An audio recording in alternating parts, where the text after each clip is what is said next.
Guys, so welcome back to Lex Reads. So as you can see, I am in my car.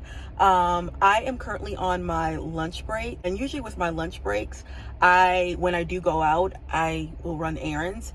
But today is pub day, and there are two books that I want to get, and I want to take you guys along with me. There is a local bookstore near my job where they sell new books and they sell used books. And like I said, it's pub day. It's two books I want to get. I was looking on Bernice L McFadden's page, her Instagram page, and you guys know she's like one of my favorite authors of all times. I got back into reading because of her. But her book Camilla's Roses is being reissued today, which I have to get because I really did enjoy that book. I haven't read it, it's been a while. I think it's been like maybe 4 years, but the cover is so pretty. And I looked on the website for the local bookstore, Schuler's bookstore, and they said they do have it, so hopefully they do. And then I also want to get a book. It's called The Great Man. I forgot the author's name.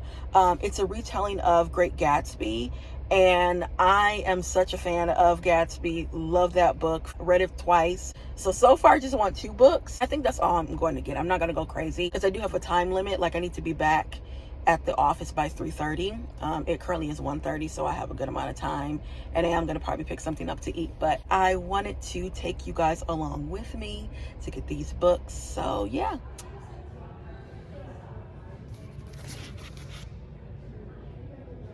I didn't know they had vinyls. I'm getting distracted. Oh, okay. Oh, they have Sly Stone. I was sad to hear that he passed. Every time I close my eyes, it's like everyone else but you and me. In our own little world, the music is the sun, the dance floor becomes the scene. Feels like true paradise to me. Baby boy, you stay on my mind, fulfill my fantasy. Here it is. I was able to find it. There was only one left.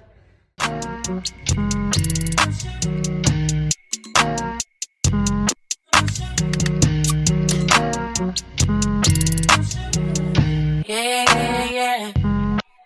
Keep your eyes on me, I got it. Need it, don't be tempted when you in it, got it. Love upon, live alone, leave it. I don't want no glitter, baby, spray.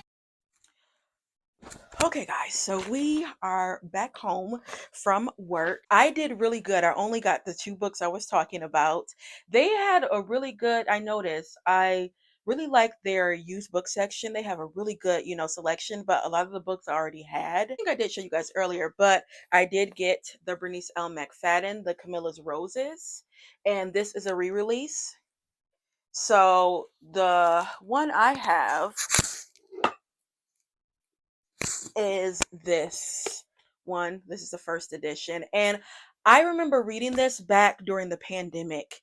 And the first page, I just was like, I know I'm going to like it. I have read all of Bernice L McFadden's fictional works, and her books are just amazing. This year, she also did come out with a memoir, which I haven't read it yet, but y'all know I have it, of course. This is her memoir, First Born Girls. Cannot wait to read this. I really did like Camilla's Roses.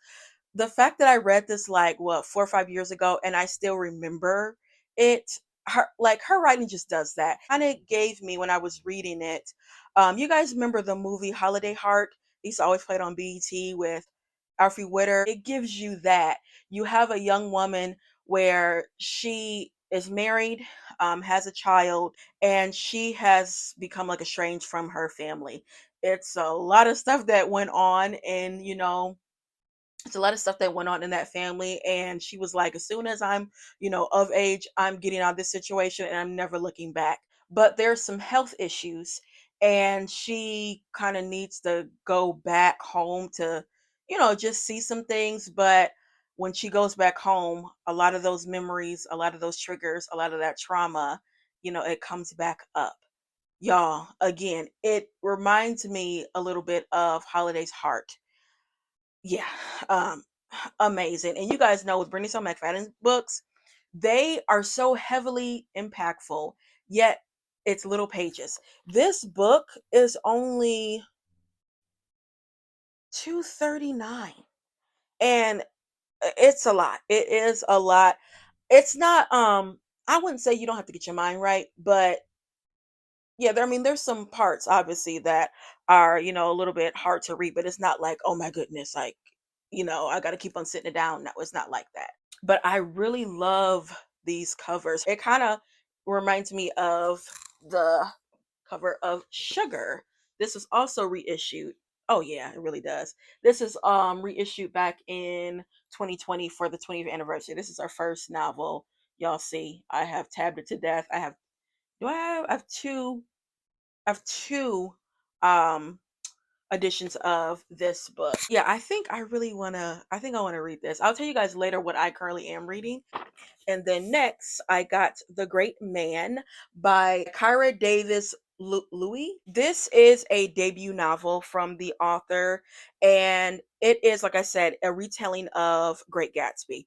Now, you guys will hear more in my wrap up later this month, but last week I have been on a Gatsby high because on YouTube they now have it for free, and the one from 2012, I think that's when that came out. Now I've only seen two versions because there's a lot. I've seen the one, I think that's in the 70s with Robert Redford, and obviously the one with Leonardo DiCaprio. Personally, I like the one with Leonardo DiCaprio. I love Robert Redford. He did a really good job with Gatsby, and y'all know he's so easy on the eyes. Okay, look, he still look good. And he almost 100, but I really liked the way Leonardo DiCaprio did Gatsby. He played that so well. I love the way he say old sport and all of that. Y'all, if you guys have not watched like the most recent Gatsby, I would say please watch it because it was really good. Also too, they had like some modern twist to it, like with the music. Like sometimes in the background you hear like Jay-Z rapping, but the way they did it, it worked, and they did not add or take away from the story, anything like that. But I am a lover of Gatsby. That was required reading that I had to read in my junior year of high school.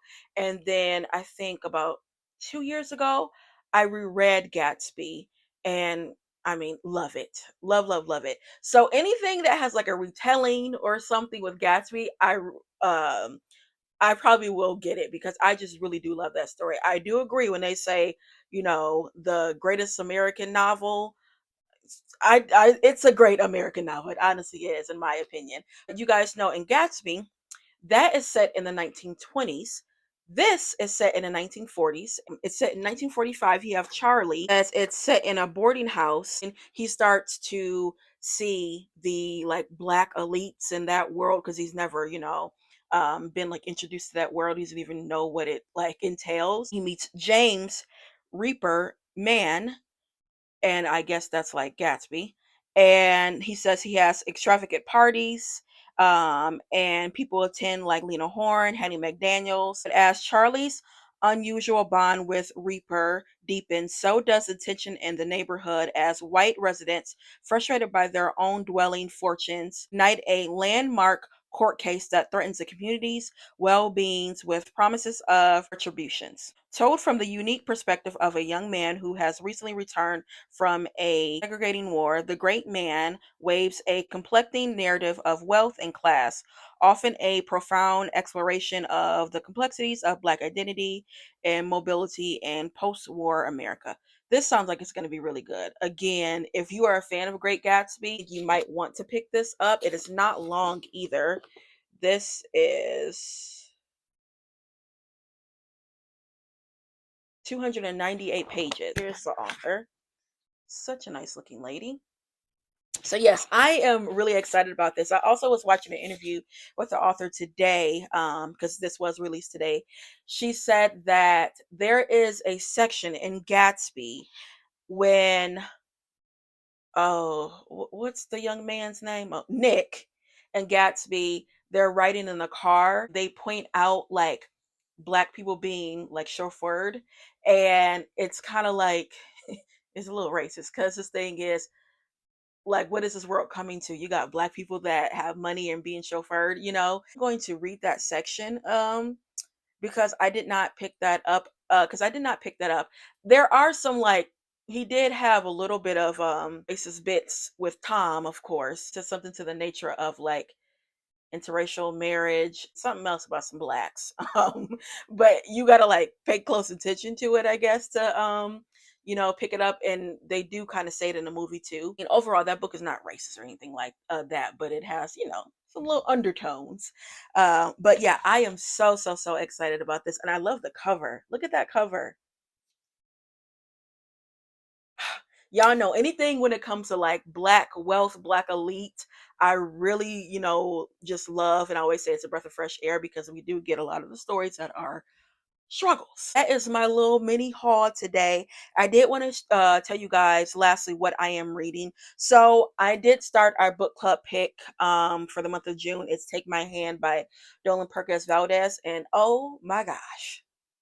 Ooh, it is so good, y'all. I mean, the first page is just amazing. I cannot wait to talk about it with you guys. If you guys want to join the book club, all my videos in the description box, there's a link where you click, your name automatically goes on the list, and I'll send you the link to the discussion and all of that. So our discussion is later this month. I'll put the video down in the description box. But reading that, and then I think about a week or two ago, I pulled out one of the titles from this jar. You guys know I have like a shop my shelves. I went through my library and I put, some titles that I wanted to read.